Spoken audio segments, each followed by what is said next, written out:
Olá, o texto que trabalharemos hoje se chama A Dinâmica da Transferência. É um texto escrito por Freud em 1912.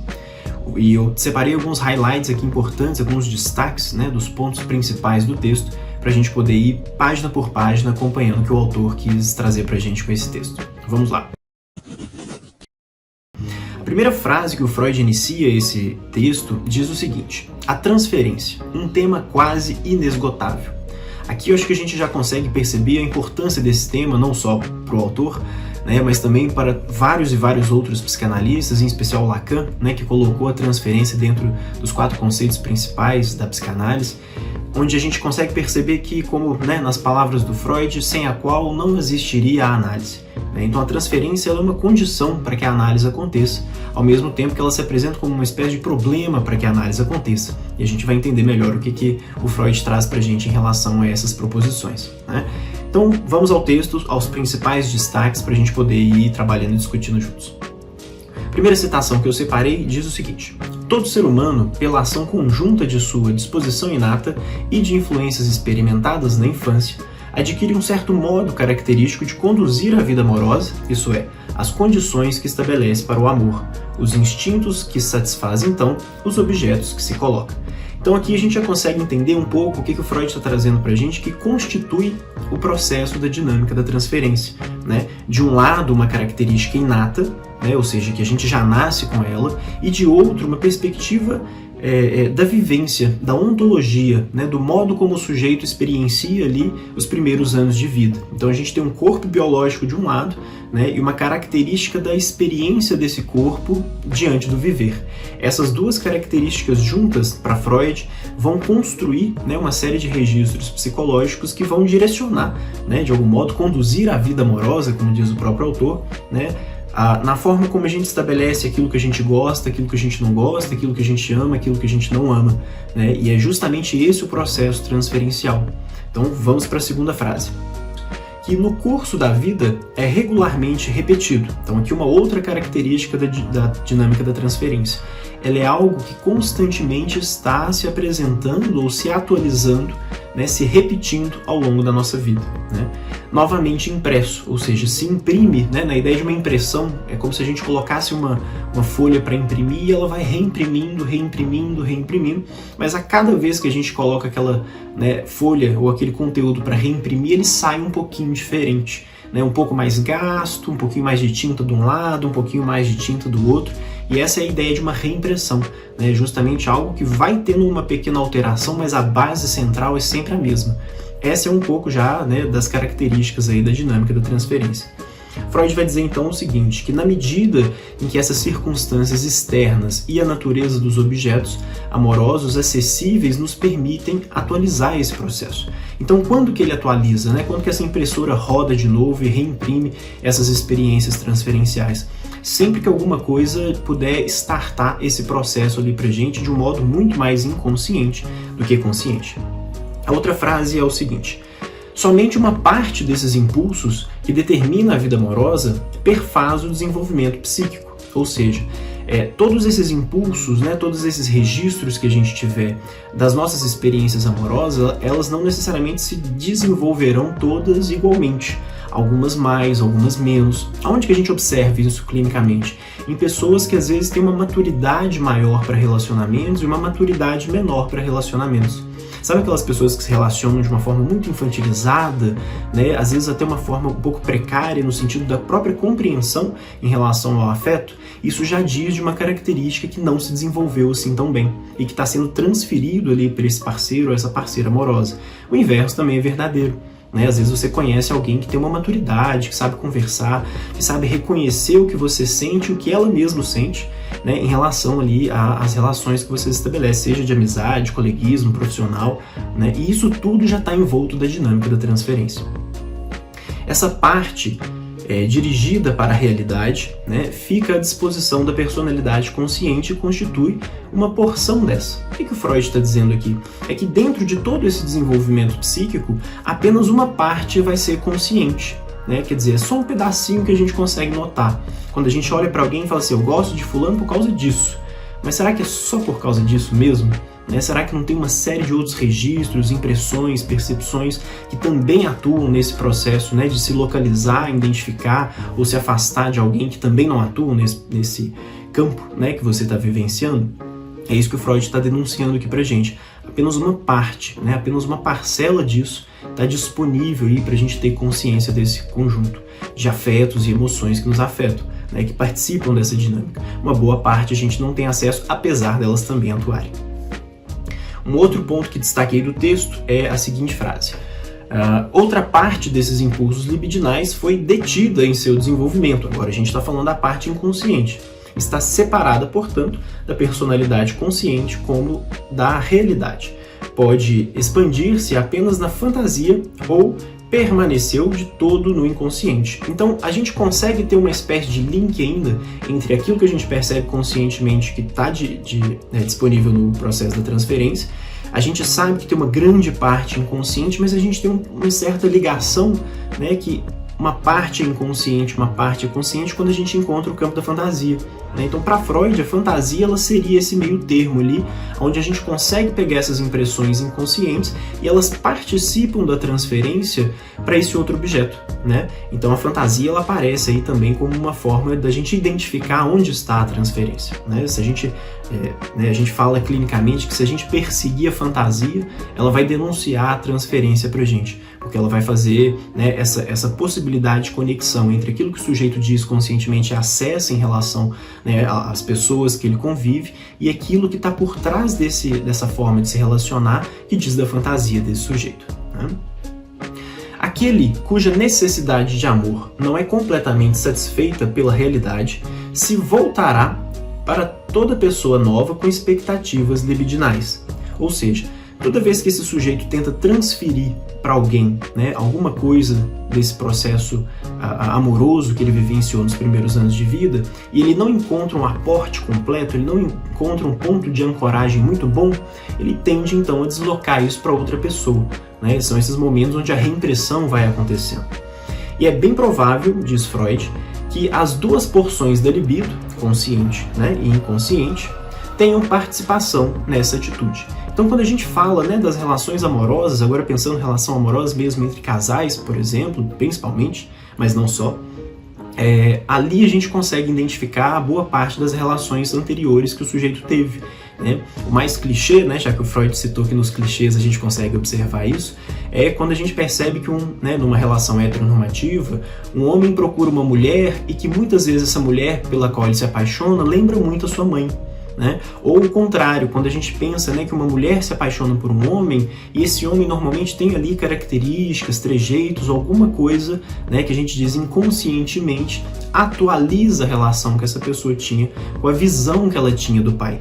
Por que é a visão que ela tinha? Que não se refere a um pai real, mas a um pai fantasioso, por isso que a fantasia participa. É o olhar dessa criança para o pai, que vai atualizar na relação com o parceiro ou com a parceira, por via da transferência, essa mesma relação, num processo contínuo e repetitivo. Outra citação importante também desse texto é quando ele diz o seguinte: tal investimento, e aí que ele está dizendo de investimento, o investimento da libido, dessa energia da libido, se apegará a modelos. Aí a gente já pode pensar os pais, por exemplo, como modelos, mas não só, a clichês, acabei de citar um para vocês, séries e imagos paternas. Imago é uma expressão que o Jung usou, e o Freud adotou ela de uma forma muito significativa, porque ela vai dizer dessa representação. O que é uma imago? Uma imago é uma espécie de compêndio, uma espécie de tentativa de união de uma série de registros dos sentidos que a gente vai tentando juntar para construir uma certa representação de algo. Então, uma imago ela é uma representação inconsciente, ou seja, quase que uma pedra bruta, não polida, sobre alguma ideia que a gente tem. Por exemplo, quando eu viro para você e falo assim: mãe, qual que é a primeira palavra que vem na sua cabeça? Qual que é o primeiro conjunto de palavras? Quais são as impressões? Quais são as sensações físicas que você tem? Você se sente bem? Você se sente mal? O que tipo de causa isso lhe gera? Essa porção de coisas que eu estou citando fazem parte da constituição de uma imago, que boa parte dela é inconsciente, mas uma parte dela é capaz de consciência, é capaz de chegar à consciência. Então a gente tem a imago paterna, que é uma espécie de representação do que a gente entende que seria o nosso pai. A gente tem a imago materna, que é uma representação do que a gente entende que seria a nossa mãe, né? E a gente pode ter várias outras imagos, por exemplo, de irmãos, de irmãs, né? De pessoas de modo geral. O que acontece com essas imagos? São elas, ou melhor dizendo, uma parte delas, que participa desse processo de transferência. É como se a gente pegasse essa imago, retirasse um pedacinho dela e esse pedacinho que é transferido para a imagem do outro. Né? No caso da psicanálise, na imagem do analista, né? Que depois o Lacan chamou essa representação de significante, por exemplo. Né? Então é esse ponto que o Freud está dizendo. Vou voltar na frase. Né? Então tal investimento, né? Esse investimento da libido, se apegará a modelos, clichês, séries, imagos paternas, né? Que podem também suceder conforme a imago da mãe, a imago do irmão e etc. Né? Então, o que se transfere, freudianamente falando, dentro do processo de transferência? Uma imago, ou uma parcela específica, melhor dizendo, dessa imago, né, que vai ser transposta ali para a imagem do outro. Né? Não só as expectativas conscientes, mas também as retidas ou inconscientes produzirão essa transferência. Então, aqui é essa parcela que eu falei com vocês. Né? A transferência ela é só esse pedacinho que a gente consegue captar, né? Por exemplo, vou te dar um exemplo clínico. Uma paciente uma vez me contou durante a sessão de que quando ela viu minha foto no WhatsApp, ela falou assim, não, esse vai ser o meu psicanalista, né? Vai saber o que ela viu nessa foto, percebe? Alguma coisa na foto, na imagem, na representação imagética que naquela foto eu aparecia para ela, causou algo que, por via da transferência, se permitiu atualizar, né, e sustentar algo dessa relação analítica. Quer dizer, a foto é o ponto central? Não, mas é a parte consciente, ou melhor dizendo, a parte capaz de consciência. É aquilo que ela deu conta de localizar, que fazia sentido para ela, sustentar aquela relação como eu sendo o analista dela. Né? Agora a gente entende que aquilo que ela viu nessa foto, né, tem uma série de camadas, né, para usar do significante da foto, várias outras revelações, né, anteriores que fazem parte desse produto que se localizou naquela imagem, necessariamente. Né? Então esse é o ponto que o Freud está dizendo. Inconsciente participa do processo, a consciência participa do processo. A transferência ela não é somente consciente, ela não é somente inconsciente.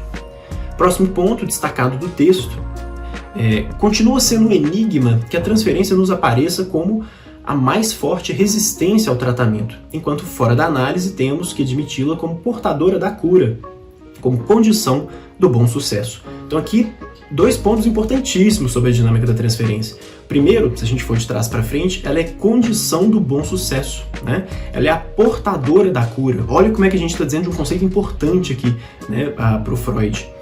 Se ela é portadora da cura e condição para o bom sucesso da análise, né, a transferência ela se justifica aqui como algo muito importante da gente não só compreender, mas localizar também durante, por exemplo, uma supervisão, um atendimento clínico. Isso tem que estar muito claro na nossa mente. E o Freud está levantando um enigma, né, uma questão. Por que algo tão importante, tão significativo, que é condição para que a análise aconteça, aparece dentro da análise como um ponto de resistência? Né? Essa é uma pergunta que ele vai desenvolver aí, né, dizendo por que a transferência surge como uma resistência na psicanálise. E aí ele vai desenvolver, né, o que eu vou apresentar aqui agora para vocês. A proposta de resposta para essa pergunta está também num termo que na época o Freud chamou de introversão da libido. O que é a introversão da libido nas palavras do Freud? Diminui a porção da libido capaz de consciência voltada para a realidade. Primeiro ponto. A gente investe, né, transferindo algo para a realidade, né, investe essa libido em algum objeto, e essa porção de investimento ela começa a diminuir. Ou seja, ela começa a ser retirada, inclusive, de um campo da realidade, né?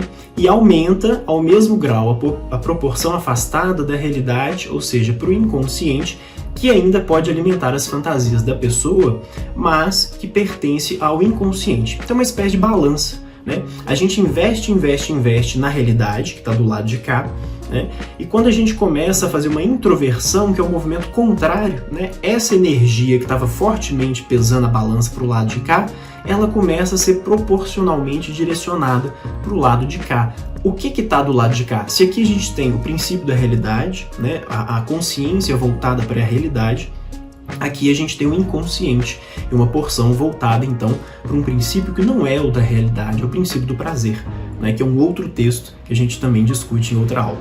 Mas essa proporção, né, que o Freud está dizendo é o que chama de introversão da libido. É isso que de algum modo vai auxiliar a entender por que essa libido aparece como uma resistência.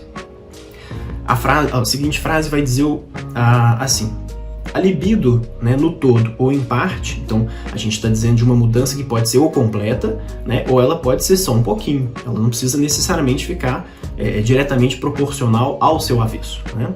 Então a libido, no todo ou em parte, tomou a via da regressão e reanimou as imagos infantis. Então é como se a gente pensasse o seguinte: à medida que ela foi voltando para cá, as imagos infantis, esses registros, né, mnêmicos, ou seja, registros de memória que haviam no inconsciente, eles voltaram a ganhar força. Eles voltaram a ficar mais forte porque esse investimento que tinha sido deslocado, ou melhor dizendo, transferido, né, para a realidade ou para outros objetos que se encontram na consciência, agora está retornando e ganhando força novamente. A terapia analítica segue, então, procurando achá-la, torná-la novamente acessível à consciência e pô-la a serviço da realidade. Então, o que a gente faz, né, é abrir um espaço, né, como o Freud está dizendo, a terapia ela vai abrir um espaço para que a gente possa novamente acessar esse conteúdo, trazendo ele para a consciência e ali, então, colocar ele a serviço da realidade. Qual seria essa realidade? A realidade da análise, né, a realidade do processo psicoterapêutico, onde o sujeito vai poder trabalhar, então, né, todos esses investimentos, essas imagens que podem estar carregadas de traumas, dores, sofrimentos, né, porque isso tudo faz parte desse registro também. Próxima citação: todas as forças que causam a regressão da libido se levantarão como resistência ao trabalho analítico. Então aqui a gente entende onde é que a resistência começa a acontecer, né? Todas essas forças que causaram a regressão, ou seja, tudo isso que forçou para que a balança voltasse, né, ela vai se levantar aqui no inconsciente como uma espécie de resistência ao trabalho analítico. Por quê? Porque inclusive na consciência agora haverá menos energia capaz de criticismo, né, capaz de entender questões mais subjetivas, e isso já é um primeiro sinal dessa resistência aparecendo. A psicanálise tem de lidar com as resistências de duas fontes, conscientes e inconscientes. A resistência acompanha o tratamento passo a passo, ou seja, a resistência vai sempre se apresentar tal como a transferência também se apresenta? Sim, porque é nesse ponto que elas estão interligadas. À medida que isso oscila, e a gente está dizendo de um movimento constantemente, né, oscilatório, a gente vai entender que ora a transferência vai ajudar no processo, ora a transferência vai atrapalhar no processo, porque ela justamente vai aparecer como um produto de resistência. Uai, Rafael, então quer dizer que se eu estiver escutando um paciente resistente e investigar essa resistência, eu chego no ponto transferencial, eu consigo trazer luz para qual é a transferência que esse sujeito faz para a imagem do analista? Necessariamente, né? Então, o que é legal da gente pensar aqui? A gente não se depara com essa resistência e pensa assim: nossa, o paciente está resistente, agora já era. Pelo contrário, o fato da resistência ter aparecido precisa ser acolhido, precisa ser compreendido, precisa ser interpretado, porque essa é a nossa função ali enquanto analista, para auxiliar esse sujeito a contornar essa resistência e poder chegar nesse conteúdo ou nessa imago, né, que representa essa transferência. Então, o próprio Lacan vai dizer mais adiante, né, que toda resistência é resistência por parte do analista. O que ele quer dizer com isso? Se eu me deparo com uma resistência e a minha função enquanto analista é contornar essa resistência, é superar essa resistência para que a análise continue andando, se eu não consigo fazer isso, é porque muito provavelmente esse conteúdo transferencial esbarrou em alguma questão que é minha. Então deixou de ser uma resistência só e unicamente do paciente e passou a ser uma resistência também da minha parte, né? Então esse é um ponto importante aí para levar para a supervisão e, claro, para a própria análise também. É então que surge a transferência. Quando algo do material do complexo, né, do conteúdo do complexo, aqui ele está dizendo o tal do complexo patogênico, né? O que seria esse complexo patogênico?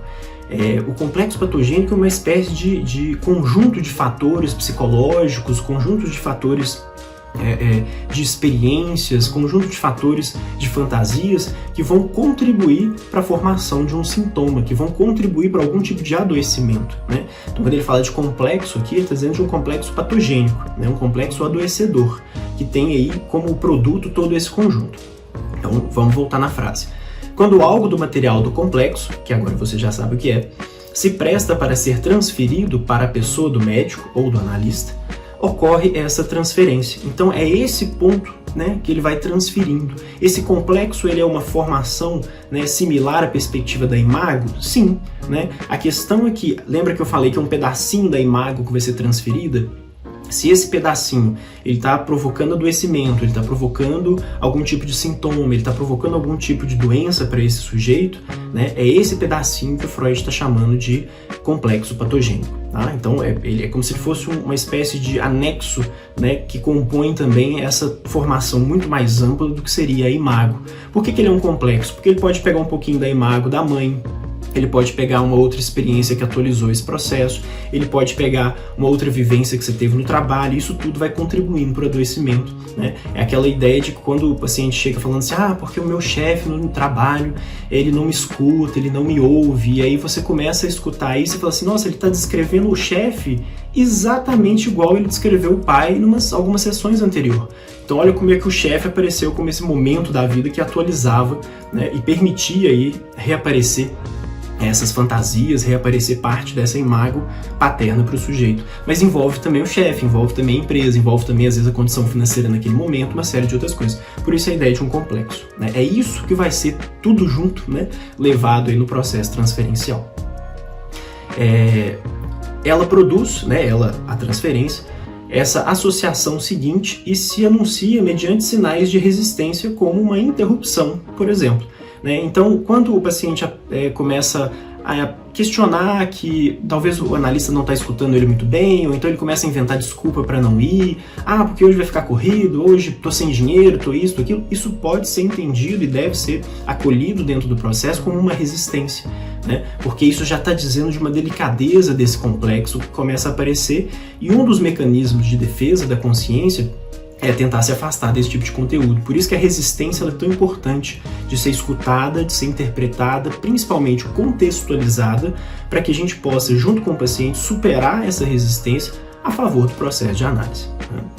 Algo assim se repete inúmeras vezes no curso da análise, ou seja, é sempre esse movimento, né? Ora transferência ajudando, ora resistência atrapalhando, aí você supera a resistência, fortifica algo dessa transferência, a análise avança um pouquinho, avançou um pouquinho, chegou mais perto de um conteúdo desagradável, um conteúdo que vai causar um mal-estar, a resistência levanta de novo e ali a gente vai, né? Então é uma coisa repetitiva, mas que também precisa ir avançando. Então, ao longo, né, do curso da análise, isso vai acontecer mesmo. E aí, quando que isso acontece? Sempre que nos avizinhamos de um complexo patogênico, que é isso que eu falei, né? Avizinhar aqui é a ideia de se tornar vizinho, ou seja, a gente vai se aproximando desse complexo e como resposta a consciência emerge aí, né, essa resistência justamente para se proteger desse processo. A parte desse complexo capaz de transferência é empurrada para a consciência e defendida com enorme tenacidade, né? Então, às vezes, o paciente vai virar para você e vai falar assim, olha, eu estou muito apertado, não posso continuar, o valor está muito caro, né? E não é sobre, às vezes, abaixar o valor ou negociar, porque ele vai construir uma outra desculpa, ou ele vai dizer que está muito longe, ou ele vai dizer, né, que tá difícil de elaborar, ou ele vai começar a dizer de desculpas às vezes da própria vida, né, marcar uma reunião justo no dia, mas isso acontece repetidamente, então isso precisa ser escutado com atenção, né? Eu sempre oriento meus alunos do estágio, que às vezes ele manda uma mensagem para o paciente diz assim, essa semana eu não vou poder ir, aí o aluno fala assim, ok. Eu falei assim, ok, não, a gente precisa entender por que ele não pôde ir, né? Se um paciente manda uma mensagem para você dizer, olha, eu não vou poder ir na nossa sessão de amanhã, a primeira pergunta que eu instruo meus alunos a fazer é assim, o que aconteceu? Né? Aconteceu alguma coisa? Por que você está desmarcando sua análise? Né? A gente precisa ter esse cuidado de acolhimento, porque de duas uma. Ou pode ter acontecido uma coisa muito séria mesmo, muito grave, como em vários momentos já aconteceu, e aí essa preocupação que você tem, esse acolhimento que você tem com o seu paciente, vai fazer esse manejo da transferência, vai fazer com que a transferência esteja bem estabelecida, né? Não é mandar um ok ou falar assim, então a gente se vê semana que vem, é tentar entender o que aconteceu, né? Porque se for uma coisa muito grave, você tem a oportunidade de acolher, você tem a oportunidade de dar amparo para o seu paciente, às vezes numa situação muito delicada, E do outro lado, se for só uma resistência, você também tem que estar ciente disso para você poder atuar no contorno disso, né? Na superação dessa resistência. Se você só mandar um ok e falar que a gente se vê semana que vem, você não vai ter acesso a esse conteúdo. Então a gente precisa ter essa sensibilidade, a gente precisa ter esse feeling para acessar esse conteúdo e poder sempre trazê-lo a favor do processo de análise, né? Outra citação, então, é uma pergunta que fica de fundo, né? Que o Freud vai dizer que ela vai ficando uma pergunta de fundo para a gente poder localizar tudo isso. Se a gente está dizendo de uma libido, né, que está fortemente enraizada ali nas imagos infantis e que produz ali um complexo patogênico, desse complexo patogênico uma parte é transferida e uma parte dessa transferência ela vai aparecer como resistência. Para a gente fazer esse caminho de volta, a gente tem que ter uma pergunta que nos traz aqui para o início, né? Que é: a libido se fixou em resposta a quê? Né? Se a gente está dizendo de uma fixação forte da libido, o que causou essa fixação?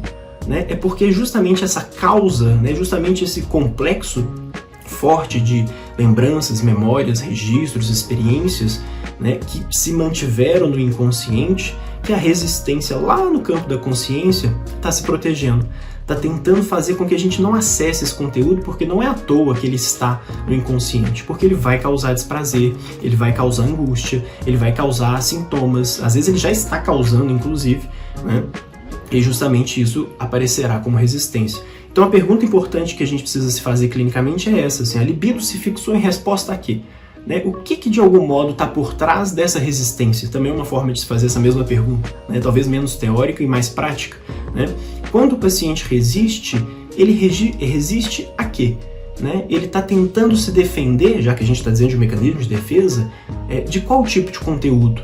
Né? E aí basta às vezes a gente pensar um pouquinho nas últimas sessões ou na fala no início da sessão, que a gente começa a localizar, né? Semana passada o paciente trouxe pela primeira vez algo muito delicado da história de vida dele, muito sensível, que ele não tinha trazido até então. Na próxima semana ele está dizendo: olha, tá meio apertado, acho que eu vou ter que dar uma pausa. E aí é o momento da gente tentar fazer justamente esse acolhimento e trazer essa interpretação, essa conexão, né, até onde esse paciente dá conta de pouco a pouco ir acessando esse conteúdo. Então a gente precisa ficar muito atento nesse sentido também. Outra frase do texto é preciso distinguir uma transferência positiva de uma negativa, a transferência de sentimentos ternos daqueles hostis. Pronto, aqui Freud traz pra gente então uma divisão importante dentro do processo de transferência. Tem transferência que é boa, tem transferência que é ruim, né? Tem transferência que a gente chama de positivo, que ele está dizendo dos sentimentos ternos, né, amorosos, né, sentimentos de carinho, e tem do outro lado também os sentimentos hostis, de raiva, de ódio, de rancor, que também vão ser parte desse processo de transferência. Spoiler, os dois podem acontecer ao mesmo tempo, né? Por inconsciente isso não importa. O amor e o ódio, como diria Freud, são os dois lados da mesma moeda. E então essa moeda, quando ela é transferida, né, a ideia bancária inclusive é essa, né, de fazer transferência. Essa moeda, quando ela é transferida, ela vai com cara e coroa. Ela vai com uma porção de ódio, ela vai com uma porção de amor. E esses dois processos, ora vão favorecer a análise, ora vão prejudicar a análise. A transferência positiva decompõe-se ainda na dos sentimentos amigáveis ou ternos que são capazes de consciência e na dos prolongamentos deste no inconsciente. Então aqui a gente tem dois viés, inclusive. Quando a gente pensa na transferência positiva, né, ela tem uma característica de ser consciente, mas ela também se estende a uma característica que é inconsciente. E isso, de algum modo, também vai fazer com que a resistência possa aparecer em alguns casos. Mais adiante, Freud vai dizer o seguinte: quanto aos últimos, né, os sentimentos que dizem respeito ao inconsciente, a psicanálise mostra que, via de regra, retomam a fontes eróticas, né, de maneira que temos de chegar à compreensão de que todos os afetos de simpatia, amizade, confiança, etc., tão proveitosos na vida, ligam-se geneticamente à sexualidade e se desenvolveram por enfraquecimento da meta sexual a partir dos anseios puramente sexuais, por mais puros e não sensuais que se apresentem à nossa autopercepção consciente. O que o Freud está trazendo aqui? Um exemplo talvez mais clássico para a gente entender é quando essa transferência aparece de uma forma muito literal. Uma das pacientes do Freud, por exemplo, durante uma sessão de análise, ela se levanta e dá um beijo nele. né? Quer dizer, ela coloca em ato esse processo de transferência de amor, ela coloca em ato, né, esse processo de endereçamento de uma transferência positiva, né? E esse enamoramento, né, entre a paciente e o analista, percebam, ele desvia o foco da análise, né? No início eu estava vindo aqui para me tratar, né? Para dizer das minhas dores, dos meus sofrimentos, mas agora eu me apaixonei. Eu não quero mais saber desse conteúdo que incomoda. Percebe como é que a resistência é sutil nesse caso, né? Em vez da gente ficar falando de angústias, de dores, de sofrimento, por que a gente não vai fazer alguma outra coisa? Por exemplo, passear no parque, tomar uma cerveja juntos, né? Já tive casos, né, de supervisionando as minhas serem chamadas pelo paciente para tomar uma cerveja depois da sessão, né? Quer dizer, isso é um ponto aí de desvio do foco, né? E que obviamente defende esse processo também de acessar esses conteúdos que são desprazerosos, né? Em vez de eu ir para análise e ficar falando de um monte de sofrimento, eu desvio esse foco como uma forma de resistência, né? De não ter que me haver com essa responsabilidade desse sintoma que eu estou ali me queixando inicialmente. Então, eu trago para um campo amoroso, né? Então, o amor, né, nesse caso, a transferência positiva, também pode aparecer como uma forma de resistência. Um outro ponto do texto é que a transferência se apresenta como resistência na medida em que é transferência negativa ou transferência positiva de impulsos eróticos reprimidos. Esse último é o exemplo que eu acabei de dar, né? E o negativo é justamente quando o paciente começa a criar, popularmente a gente chama de ranço, né?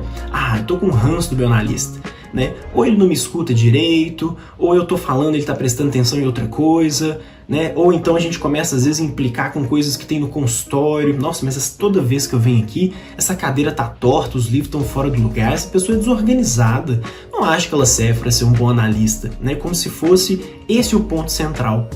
Mas isso já é uma forma de transferência que aparece ali, né, negativamente como um ponto de resistência para a análise, né? Então é preciso se atentar a isso, né? Na hora que você começar a sentir um incômodo, na hora que você começar a achar que às vezes, né, o seu analista não está te escutando muito bem, ou que você está tentando explicar uma coisa e ele não está entendendo, ou que você está tentando levar um problema, mas a compreensão está distante, é preciso falar sobre isso na análise, né? Por quê?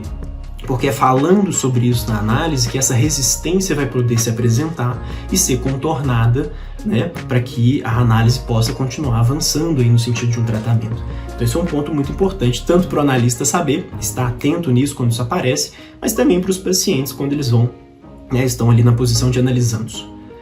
Outra citação deve-se entender por sugestão. O Freud agora vai tratar, né, do que seria o processo de sugestão dentro da análise.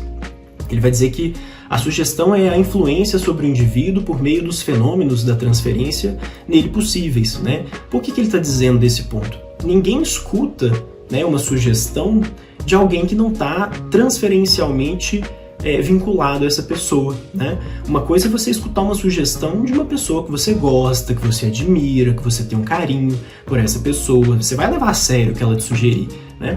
Agora uma pessoa que você nunca viu na vida, uma pessoa que, né, você não sabe quem é, que você não tem nenhum laço transferencial, né, com essa pessoa, dificilmente você vai escutar. Por isso que ele está fazendo esse ponto, né, assim, a sugestão aqui, enquanto às vezes uma intervenção, uma forma de marcar algo, né, pontualmente na análise, ela precisa saber o tempo em que ela vai acontecer, porque se você faz cedo demais, ela perde força. Se você faz tarde demais, ela também perde força. Por isso que a transferência é uma espécie de termômetro para a gente saber o quanto, né, a gente avança, o quanto a gente às vezes tira um pouco do pé desse processo, porque às vezes está já angustiante demais para o sujeito, é um momento mais de acolher do que de avançar, né? Por isso que ela é ponto central. O manejo, né, que se chama manejo da transferência, é o que permite a gente vincular isso a uma prática, né? Entender o quanto que a gente pode se aproximar dessa imago, o quanto a gente precisa se afastar dessa imago, mas sempre numa distância que seja saudável para o processo de análise.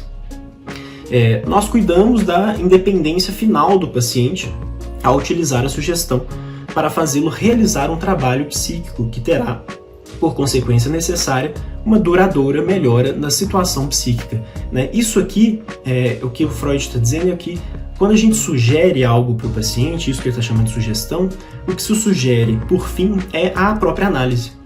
Então, a sugestão de fale o que vier à sua cabeça, sem se preocupar, né, se esse conteúdo é socialmente escutável, né, se a moralidade julgaria isso de algum modo, essa sugestão é sempre uma sugestão de que a análise possa acontecer, né? É isso que é a primazia do que o Lacan chamou de o desejo do analista, né? Qual que é o desejo do analista? Que a análise possa acontecer. O desejo nosso enquanto analista é que a análise possa ocorrer, possa ser sustentada ali dentro do setting, né? Ou às vezes fora, quando a gente pensa numa psicanálise aplicada. A gente tem vários outros contextos para além da clínica também, onde a psicanálise, né, se apresenta de uma forma prática, aplicada, mas não nos critérios clássicos que a gente conhece. Então, a sugestão é sempre uma sugestão de que a análise aconteça, de que ela possa avançar, né? Outra frase é que a transferência também surge em instituições. Olha que legal esse deslocamento. E tem de ser interpretados como tais. A irrupção da transferência negativa é até mesmo frequente nas instituições. O que o Freud está trazendo aqui pra gente? A gente está sempre dizendo de uma transferência que se dá em relação à imagem do analista, a um parceiro, uma parceira, a um colega de trabalho, a outras pessoas, de modo geral. Mas a transferência ela pode acontecer também para outros objetos que não sejam pessoas, literalmente, né? Quantas pessoas falam assim, porque a minha empresa é muito perversa, a minha empresa é muito má. A empresa, de modo geral, ela é uma instituição, né? A empresa, por excelência, ela não existe. Quem existe são as pessoas que compõem o corpus dessa empresa e que fazem ela, consequentemente, existir, mas como uma ideia, né? Ou pessoas, às vezes, que transferem um amor muito grande a objetos, né? Um carro, uma bolsa, uma casa, e passam às vezes a amar esse objeto muito mais do que conseguem amar qualquer outra pessoa. Por que isso acontece? Porque essa pessoa deposita, né, essa energia da libido, deposita por via da transferência, né, alguma representação que é muito mais de cunho afetivo do que necessariamente prático ou de valor de comércio desse objeto, né? Então aquele objeto ele ganha, né, uma representação muito intensa e forte a ponto de brigar com as pessoas para não tocar, não pôr a mão, não chegar perto, né? Ou às vezes brigar com as pessoas quando arranha alguma coisinha, porque aquele objeto, contrário de outros objetos que às vezes tem pouco valor para essa pessoa, ele recebeu por via da transferência, né, uma importância muito grande, um valor muito grande.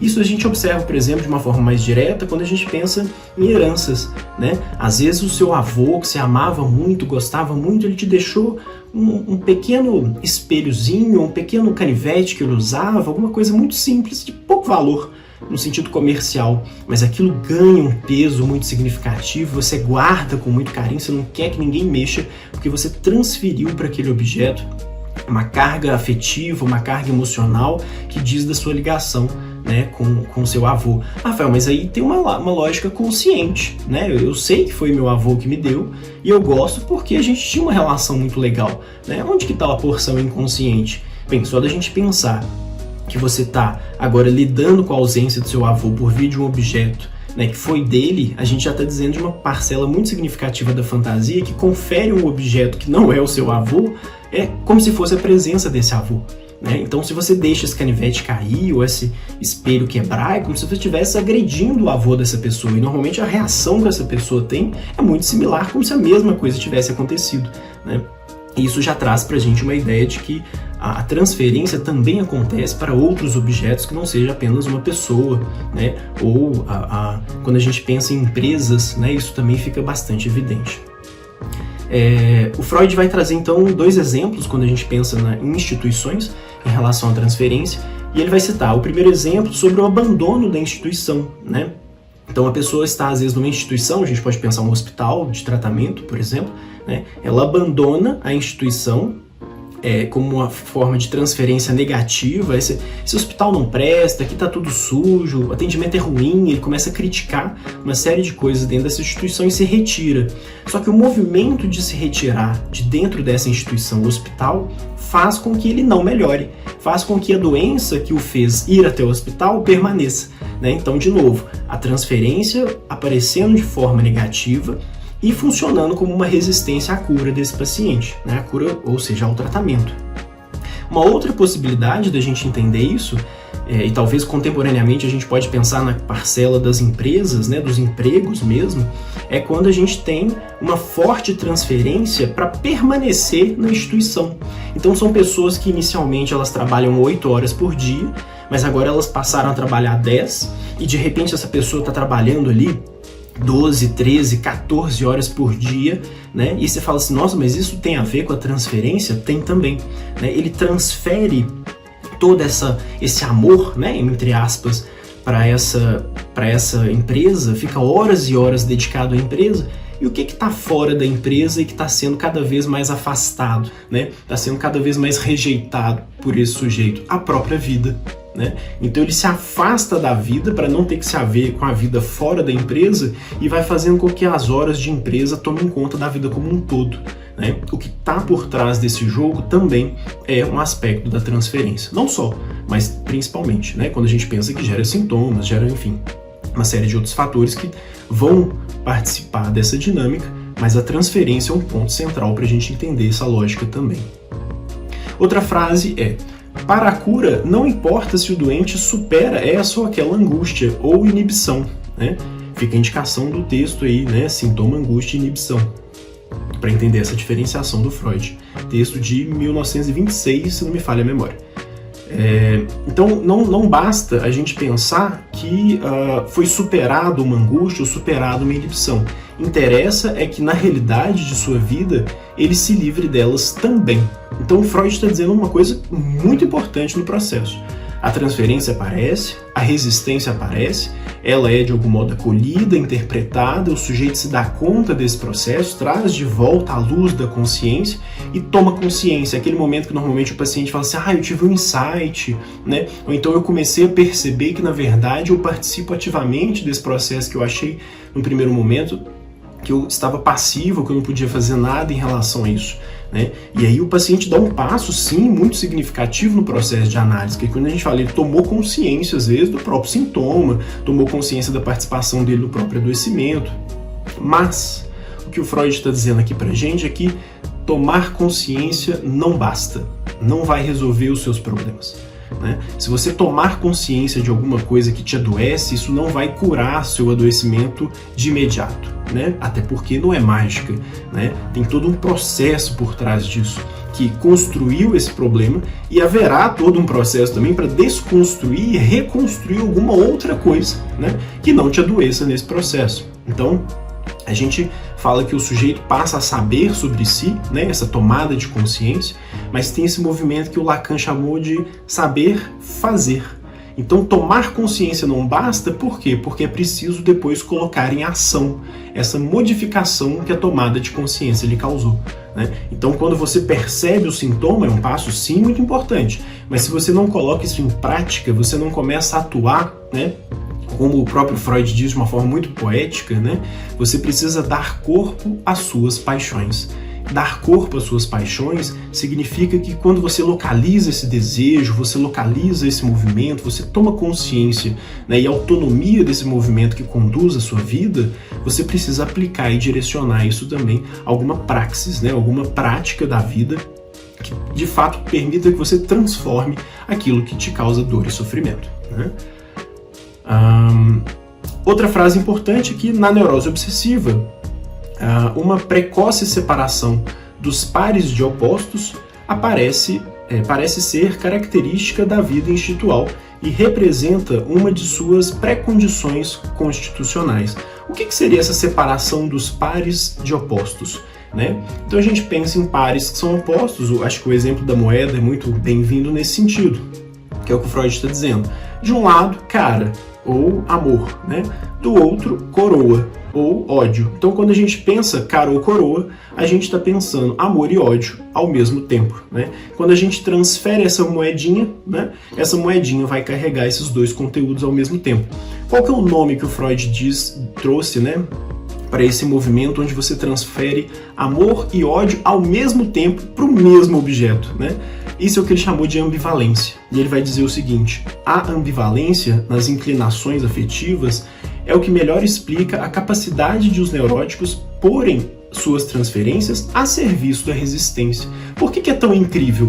Porque à medida que você começa a gostar muito da sua analista ou do seu analista, admirando ele como uma pessoa que te escuta, que é acolhedora, que é muito profissional, que estuda muito, a primeira interpretação que você fizer de um vacilo disso, isso vai aparecer como uma grande tragédia, né? Por quê? Porque você vai colocando essa pessoa, às vezes por via da transferência, num lugar muito incrível, né? E como que uma pessoa tão incrível assim pode errar comigo? Como que uma pessoa tão incrível pode atrasar para a minha sessão? Ou pode esquecer da minha sessão, né? Ou eu falei uma coisa e aí eu achei que ele nem tinha prestado atenção. Isso aparece como uma grande ofensa. Por quê? Porque o amor e o ódio estão necessariamente na mesma proporção, né? E isso vai aparecer então como forma de resistência no processo de análise. Então, essa ideia da ambivalência, né, o que o Lacan chamou de amódio, né, é uma ideia de amor mais ódio, né? O amódio é essa junção completa, né? Então, quando você transfere muito amor, proporcionalmente você está transferindo também uma intolerância de ódio muito grande, e isso vai aparecer ambivalentemente nos processos de psicoterapia. A gente tem que ficar muito atento a isso, né? E olha que legal esse exemplo que eu dei. Quando a gente está dizendo, né, que você elogia muito seu analista, vê ele como uma pessoa incrível, né, que ele é uma pessoa muito inteligente, muito estudiosa, você vai transferindo muito conteúdo positivo para essa pessoa, e no primeiro vacilo isso aparece como uma resistência muito grande. Isso já é um sinal muito significativo de uma possível relação que esse sujeito tinha com os pais, né? De achar os pais como super-heróis, os pais são incríveis, os pais sabem tudo, são acolhedores, mas foram, no momento da vida dessa criança, pais que decepcionaram muito essa criança. E às vezes é justamente isso que ela está atualizando ali na relação com o analista ou com o analista, quando ele faz esse movimento. Olha como é que a resistência já denuncia não só a transferência por onde ela passa, mas também esse conteúdo, essas imagens infantis que corroboram aí como conteúdo que constitui esse complexo patogênico que vai formar, né, esse conjunto de coisas que será transferido no processo de análise. Por isso que a gente tem que estar atento a tudo isso. Um outro ponto é a seguinte frase: na busca da libido que se extraviou do consciente, penetramos no âmbito do inconsciente, que é o exemplo que eu acabei de trazer para vocês, né? Na hora que a gente fala assim, nossa, mas o paciente gostava tanto de mim, falava tão bem, elogiava, já me trouxe até um presente, de repente, né? Olha o de repente aí que não é à toa, né? Ele começou a ficar ríspido, né? A chegar atrasado e querer sair mais cedo, a coisa mudou completamente. Por quê? Porque essa energia consciente provavelmente deslocou e está aparecendo agora, né, intencionando as características inconscientes como forma de resistência na análise. Outra frase é: os impulsos inconscientes não querem ser lembrados como a terapia deseja, né? Então por que isso acontece, né? Porque a gente está na função de terapeuta, de psicanalista, se aproximando desse conteúdo aí que o sujeito está querendo evitar. Né? O sujeito ele não quer se aproximar dessas dores, desses sofrimentos, daquelas vivências traumáticas que ele teve na infância ou na adolescência, né? Ou até mesmo na vida adulta. Não é à toa que isso foi apartado, foi afastado aí da consciência dele, porque causa desprazer, causa angústia, causa sofrimento. Ele não quer se haver com isso. Mas para a gente poder tratar, a gente vai precisar acessar esse conteúdo. E à medida então que a gente se aproxima disso, né, que o desejo do analista, né, o desejo da análise é poder ter acesso a esse conteúdo justamente para tratá-lo, esses impulsos inconscientes também vão de algum modo reagir a isso, né? E uma das reações mais comuns é a resistência. O paciente quer dar corpo às suas paixões sem considerar a situação real. O médico quer levá-lo a inserir esses impulsos afetivos no contexto do tratamento e no da sua história, a submetê-los a considerações intelectuais e conhecê-los segundo o seu valor psíquico. Então olha como é que né, o Freud vai dizer quase que um cenário de guerra, né? De um lado o paciente não querendo se haver com aquilo, mas sofrendo justamente porque não trata, e do outro, né, o médico querendo que ele inclua esse conteúdo, ele inclua essa relevância, ele inclua esse sofrimento na própria terapia, para que isso possa ser tratado, para que isso possa ser escutado, né? E isso possa ser de algum modo constituído num processo que vai permitir que o sujeito lide com isso de uma outra forma que não produza adoecimento, né? Uma forma que não vai produzir todas essas neuroses que o Freud descreve, né?